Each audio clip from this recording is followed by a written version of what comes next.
We're at the point now where we can look at our periodic table and we'll be able to identify there are certain regions of the table that have certain properties. And they're going to behave somewhat similarly.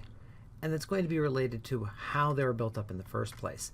Now let's look at the important regions of the periodic table and learn some of the key properties in those areas. And then we'll add in more detail as we go further and further into the course. Now metals, everything you see with any sort of blue shading over here, they're going to be malleable. Notice the word mally, like mallet. There's something you can hammer into a thin sheet. Ductile means you can stretch it into a wire. They're typically going to be solids at room temperature, with the obvious exception of mercury. The other ones we aren't going to focus on, but they're all going to basically be solids for us at room temperature. Now anything with blue shading is a metal. Anything with the yellow shading is going to be a non-metal. Now, unlike metals, if you hammer something that's a non-metal, it's either going to shatter because it's a brittle solid, or you aren't going to hit it at all because it's a gas. Hydrogen is an example of the gases. And then everything over here in yellow, noble gases are obviously gases. You'll get diatomic molecules, F2, Cl2, Br2, I2. These things are going to be typically gases. We're going to have oxygen gas, which we breathe, nitrogen gas, which we breathe but don't use, and you see the rest there. Metalloids are going to be something in between. Boron, silicon, germanium, arsenic, all the way down this green slash here.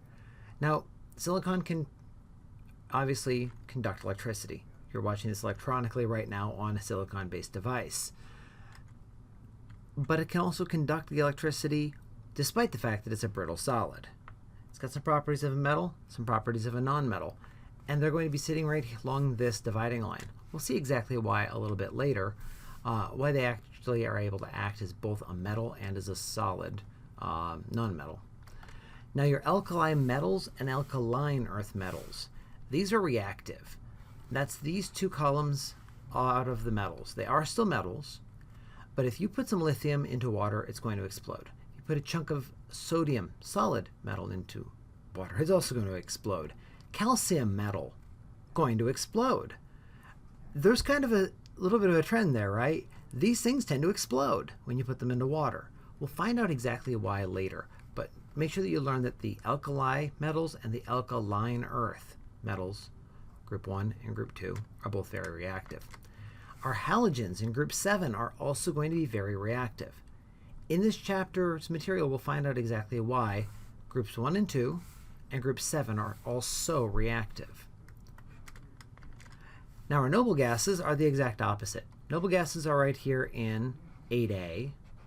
These are going to be incredibly stable and incredibly non-reactive. You're not going to be able to do much with or to a noble gas. So let's see why these noble gases are so non-reactive. And for that, let's consider their electron configuration for a moment. Helium is going to be a 1s 2 atom. Neon, well, if I want to be clever about this, I can say neon will be helium on the inside, and then we'll also pick up a 2s2 and a 2p6 in order to have a full configuration for neon. Notice that this is full, and it's got what we'll call an octet. It's got 8 valence electrons in its top level. Now, when we get down to argon, we're going to have neon, and then we can say it's got 3s2, 3p6, and we can keep going down the line. We'll start having some d orbitals involved when we get to krypton and neon. But notice that the key thing is, no matter what, we're going to have 2 electrons in our s orbitals, 6 electrons in our p orbitals, and these are going to be your outermost set of orbitals. You're going to have 8 electrons. Now, once you're at 8 electrons and you have a full set of orbitals, you're not going to easily gain or lose electrons, and that's going to make you very unreactive. That's why we call them noble gases. They're just too noble and too highbrow to bother mingling with the lesser atoms. Now, ions that end up isoelectronic, I'll touch that word in a second, with a noble gas are going to be very stable. Okay, so what we're saying with isoelectronic has the same electron configuration as the noble gas. So if I take oxygen atom, oxygen is going to start out as helium, and then it's going to have the s orbital. It'll be a 2s orbital, and it'll have 2 electrons. In the p orbital of the second row, 2p, it's going to have a total of 4 electrons. Now that's not the same thing as neon. Neon should have helium, 2s2, 2p6. What will make oxygen look like helium? Look like neon? Well, if it can gain 2 more electrons. So, if we give it 2 more electrons, it is now isoelectronic with a noble gas. Notice that we've said so many times that oxygen double minus, O2 minus, is going to be a common ion. It's because it's isoelectronic with its noble gas. This is going to be a moment where it's very stable. Chlorine. If I add 1 more electron to chlorine to make it Cl minus, it's going to look like argon on the outside. So the Cl minus ion is also going to be very stable. With sodium, if I take 1 electron away from sodium, which is currently looking like neon on the inside and then a 3s1,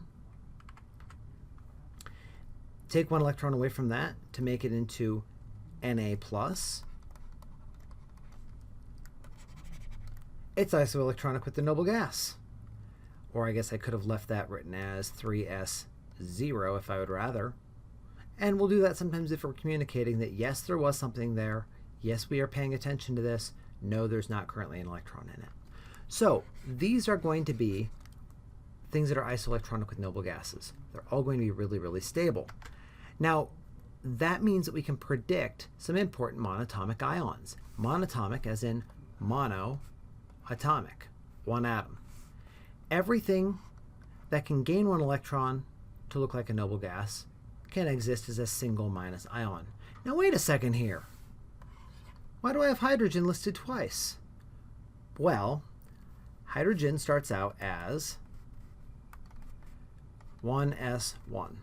How can it look like a noble gas? Well, it can gain 1 electron, or it can lose 1 electron. Now that doesn't look like a noble gas. However, if you start out with a single proton and 1 electron around it, then you take away that 1 electron, you get a proton. And a proton all by itself is just a particle, and it's very stable. So H plus will be a very stable ion. So will H minus. We'll get some nomenclature for that later on. So that's going to be an example of some monatomic ions. Let's see some others. Everything in group 1, by losing a single electron, becomes isoelectronic with the noble gas. And so all of those are going to be very stable at +1. Same sort of reason for all of these. These are going to be very common to find as a +2 ion. Aluminum. It is actually a metal. It's not a transition metal. Transition metals make lots of ions, but they're more complicated, and we'll learn them later. But aluminum is not in the transition block here in the center.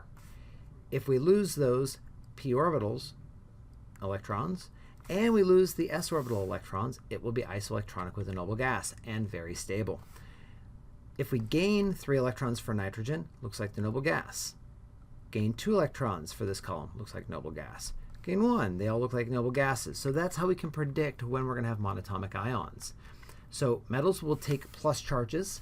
Important term, they become cations. Nonmetals, they become anions.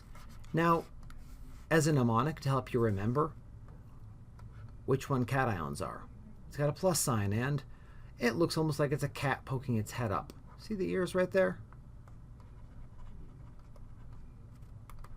Cation. It's sitting there with its ears and it's meowing away. Yes, that's a stupid mnemonic, but it works. The negative sign looks nothing like a cat. So metals will take charges and become the cations. Nonmetals will take charges and become anions.